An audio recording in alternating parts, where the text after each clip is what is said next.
నా గుండెల్లో ఇది. చిత్తూరు అందరూ బాగుంది. నేను మీ చిత్తూరు అబ్బాయి. ఇంకా మన వీడియోలోకి వస్తే ఈరోజు దేని గురించి మాట్లాడుకున్నాం అంటే పులిగుండ గురించి పులిగుండ అనేది చిత్తూరు పీపుల్కి అందరికీ తెలిసే ఉంటుంది, కానీ out of states and districts వాటికి సరిగ్గా తెలియదు.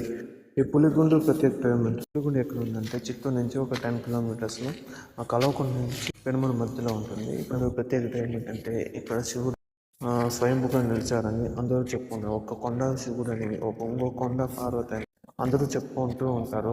ఇంకోటి ఏమంటే ఈ కొండ చుట్టూ వేరే కొండ ఉండదు. స్ట్రైట్గా వెళ్ళినప్పుడు ఒకసారి రైట్ తిరిగి చూస్తే శివలింగ ఆకారం నిలిచి ఉంటుంది. సాక్షాత్తు పరమేశ్వరే వచ్చినట్టు మీకు అనిపిస్తుంది. మీకు ఆ శివయ్య అనుగ్రహం వస్తే కానీ మీరు ఆ కొండ ఎక్కలేరని పెద్దవాళ్ళు చెప్తూ ఉంటారు.